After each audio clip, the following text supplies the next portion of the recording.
സുഭാഷിതം digital ചാനലിലേക്ക് സ്വാഗതം. തമിഴ്നാട് രാഷ്ട്രീയം ഇളകി മറിയുകയാണ്. എന്തായാലും നമ്മളെ കുഞ്ഞൻ ദളപതി, കുഞ്ഞൻ എന്ന് പറയാൻ പറ്റില്ല, ഇപ്പോൾ അദ്ദേഹമാണ് അവിടുത്തെ പ്രധാന ദളപതി. വിജയ് വലിയ സമ്മേളനങ്ങളാണ് നടത്തുന്നത്. ജനങ്ങളുടെ ആർത്തിരമ്പിയാണ് ജനസാഗരം വരുന്നത്. എന്താണ് സംഭവിക്കാമെന്ന് അറിയില്ല. തമിഴ്നാടിന് വിജയ് കൊണ്ട് പോകുമോ?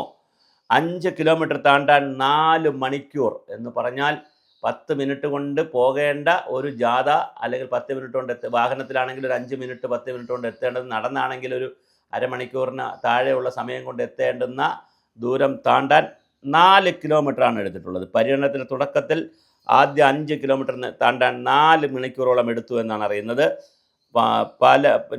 അതുപോലെ തന്നെ പാത മുഴുവൻ മണിക്കൂറുകൾ കൊണ്ട് തന്നെ ജനങ്ങൾ കീഴടക്കിയിരുന്നു.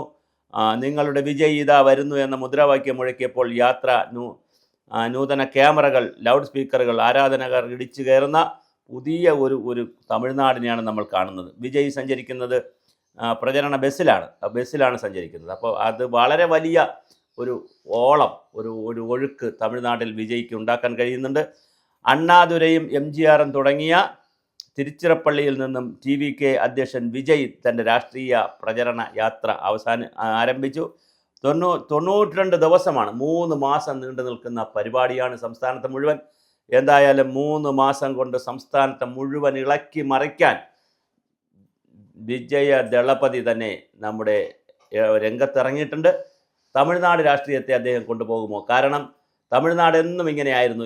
അണ്ണാദുരൈ വന്നിരുന്നു, അണ്ണാദുരൈ കഴിഞ്ഞ് MGR വന്നു, പിന്നെ കരുണാനിധി വന്നു, ജയലളിത വന്നു. അപ്പോൾ തമിഴ്നാട് രാഷ്ട്രീയത്തിൻ്റെ ഏറ്റവും വലിയ രസകരമായ കാര്യമെന്ന് പറയുന്നത് സിനിമാ നടന്മാരായിട്ടുള്ള, സിനിമയിൽ നീതിമാന്മാരായിട്ടുള്ള ആളുകളെ അവർ പെട്ടെന്ന് ഉൾക്കൊള്ളും, വല്ലാതെ പെട്ടെന്ന് ഉൾക്കൊള്ളും. അങ്ങനെ വരുന്നൊരു സമൂഹത്തിൽ വിജയ് ദളപതിയെ തമിഴ്നാട് ജനങ്ങൾ ഉൾക്കൊള്ളുമോ എന്നുള്ളതാണ് ദ്രാവിഡ മുന്നേറ്റ കഴകം സ്ഥാപിച്ച അണ്ണാദുരൈ 1956 തെരഞ്ഞെടുപ്പിൽ മത്സരിക്കാനുള്ള തൻ്റെ തീരുമാനം അറിയിച്ച സ്ഥലം തിരുച്ചിറപ്പള്ളിയായിരുന്നു. അങ്ങനെ വർഷങ്ങൾക്ക് മുമ്പുള്ള 10-70 വർഷങ്ങൾക്ക് മുമ്പുള്ള ഒരു ചരിത്രമുള്ള തിരുച്ചിറപ്പള്ളിയിൽ നിന്നാണ്, രാഷ്ട്രീയ ചരിത്രമുള്ള തിരുച്ചിറപ്പള്ളിയിൽ നിന്നാണ് ഈ യാത്രയും ആരംഭിച്ചിരിക്കുന്നത്. MGR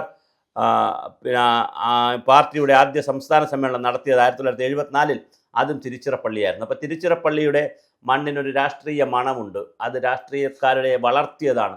അവിടെ വച്ച് തുടങ്ങിയവരെല്ലാം വളർന്നിട്ടുണ്ട്. ഇതെല്ലാം തിരിച്ചറിഞ്ഞിട്ടായിരിക്കും 92 ദിവസം നീണ്ടു നിൽക്കുന്ന, ഏകദേശം 100 ദിവസത്തോളം വരുമല്ലോ തയ്യാറെടുപ്പൊക്കെ വരുമ്പോൾ, 100 ദിവസത്തോളം നീണ്ടു നിൽക്കുന്ന വലിയ ഒരു ജനകീയ പ്രചരണ പരിപാടി, സംഗമ പ്രചരണം, എല്ലാവരെയും ജനങ്ങളെ കാണുന്നൊരു പരിപാടിയാണ്. ആ പരിപാടി വളരെ മനോഹരമായിട്ട് അവിടെ ആരംഭിച്ചിട്ടുണ്ട്. എല്ലാവരും സകല ആളുകളെയും പങ്കെടുപ്പിക്കുന്ന കാര്യമാണ്. ഞാൻ നിങ്ങളെ കാണാൻ വന്നിരിക്കുകയാണ്, നിങ്ങളുടെ പ്രശ്നങ്ങൾ പറയാൻ വന്നിരിക്കുകയാണ്, പുതിയൊരു തമിഴ്നാട് നമുക്ക് സൃഷ്ടിക്കണം എന്ന് പറഞ്ഞുകൊണ്ട് അവിടുത്തെ DMKയ്ക്കും ADMKയ്ക്കും അതുപോലെ തന്നെ BJPക്കുമൊക്കെ വലിയ വെല്ലുവിളി ഉയർത്തിക്കൊണ്ടാണ് ദളപതി പോകുന്നത്. ഒരു പ്രധാന പ്രശ്നം, സ്റ്റാലിൻ്റെ DMK വളരെ ശക്തമാണ്, പക്ഷേ അത്ര ശക്തമല്ല പ്രതിപക്ഷ പാർട്ടികൾ. BJP ആയാലും അതുപോലെ ADMK ആയിരുന്നാലും അവിടെ ഒരു ഗ്യാപ്പ് കിടപ്പുണ്ട്. തമിഴ്നാട് രാഷ്ട്രീയത്തിൽ ഇപ്പോൾ ഒരു ഗ്യാപ്പുണ്ട്. ആ ഗ്യാപ്പ് ഫില്ല് ചെയ്യാൻ വിജയ്ക്ക് കഴിയുമോ എന്നുള്ളതാണ് തമിഴ്നാട് രാഷ്ട്രീയവും ഇന്ത്യൻ രാഷ്ട്രീയവും ശ്രദ്ധിക്കുന്നത്. വിജയ് ദളപതി അല്ലെങ്കിൽ ദളപതി വിജയ് മുഖ്യമന്ത്രിയാകുമോ? ആകില്ല എന്ന് നമുക്ക് പറയാൻ കഴിയില്ല. കാരണം കഴിഞ്ഞ ദിവസം അദ്ദേഹം പറഞ്ഞു, ഏത് മണ്ഡലത്തിൽ ആര് മത്സരിച്ചാലും അത് വിജയ് ആണെന്ന് കണക്കാക്കിക്കോണം എന്നുള്ള നിലയിലേക്കുള്ള കാര്യങ്ങൾ പറയുന്നു.